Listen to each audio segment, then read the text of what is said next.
Hi everybody, Brian Duffy in the 19 News Digital Studios. Hope you're having a fantastic Tuesday afternoon. If you're an Ohio State fan, I know that you are. I won't say anything else about that.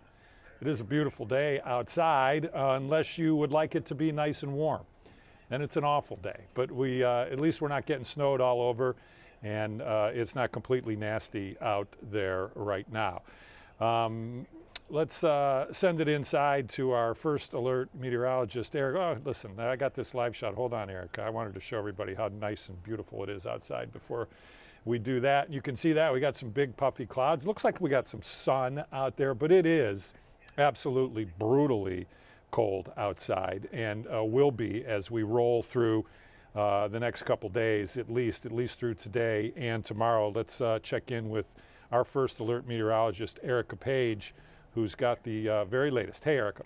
Hello. Yeah, I mean, in some spots, especially western counties, we are starting to get a bit more of that sunshine in here. Others, some light snow flurries. Again, this is not going to accumulate to much. If you have our 19 First Alert weather app, I sent out a push alert earlier this afternoon, basically kind of detailing out some of those kind of intricacies as this Arctic front starts to make its way through. So what's important about this Arctic front is, yes, we've established it's cold today. It's kind of miserable if you have to spend any time outside, but the problem is that Arctic front will really clear out the cloud cover later tonight, and it helps to source even colder temperatures. So that's why we have now the extreme cold warnings that are in effect for a good chunk of northeast Ohio. And the threshold to get an extreme cold warning means your wind chill values need to be minus 25 degrees or colder. So that meant, remember, wind chill is how that air temperature feels to our bodies. That is pretty brutal for us. So the cold weather advisory is still technically in effect now through about 7 p.m. Then later this evening, we start to see the extreme cold warnings go into effect. Let's kind of walk you through the next 24 hours or so, because I think this paints a pretty good picture as to kind of what we're going to be dealing with. You see those clouds really starting to clear out here as we get, this is 10 o'clock tonight, kind of into the later evening hours, and then especially through the overnight. Well, the more that happens, the more it allows your air temperature to lose what little bit of heat we still have here closer to the ground back up into the atmosphere. So that allows the air temperature to plummet, but then it will also allow that wind chill value to drop as well. And in some spots, it could be as cold as minus 30 to about minus 25 early tomorrow morning. And that is why they issued the extreme cold warning. You'll notice temperatures and wind chills will improve the more we go through the day tomorrow. It's just not going to be a significant improvement enough to where we're not still talking about this big discrepancy with how that temperature feels versus what the air temperature is. But at least we're starting to head into the right direction. And so that's why we don't have any subsequent alert days in effect for additional opportunities of cold air.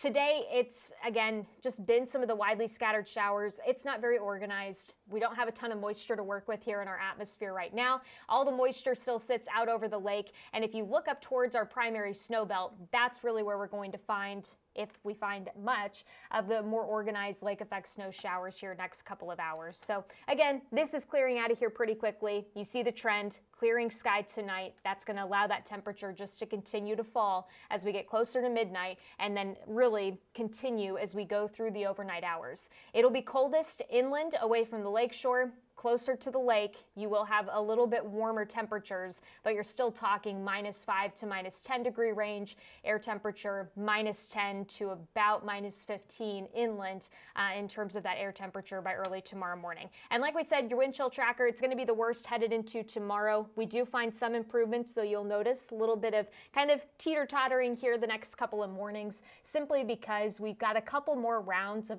colder air. I won't say Arctic air, but slightly colder air that's going to work in by the weekend, and that is going to keep at least the wind chill a part of the forecast. Beyond that, though, there is some good news, and we can show you that coming up in your 7-day here in just a few seconds. I've represented families just like yours for over 4 decades. Listen, if you need me, call me. You know I'll be there for you, and I'll make them pay. In the meantime, I'll keep an eye out for you. All right, so here's that 7-day forecast. Again, tomorrow's the 19 First Alert weather day that we have in effect for the colder air. Once we get beyond that point, temperatures do improve pretty steadily. You'll notice we don't lose a lot of heat Wednesday night headed into Thursday. That's because of a stronger south wind that's going to be moving through. So air temperatures about mid-20s, but you'll notice it's still going to get a little colder through those overnights. That's a quick system that's coming in, just keeps the colder air in place, but we do improve significantly by the time we get towards the middle part of this next week. And I really think Tuesday into Wednesday looks to be our next best shot of temperatures finally above freezing. We may have several spots that hit freezing on Saturday. I just don't think you're going to really see too many of us climb into the mid-30s until we get closer to the middle part of this next week.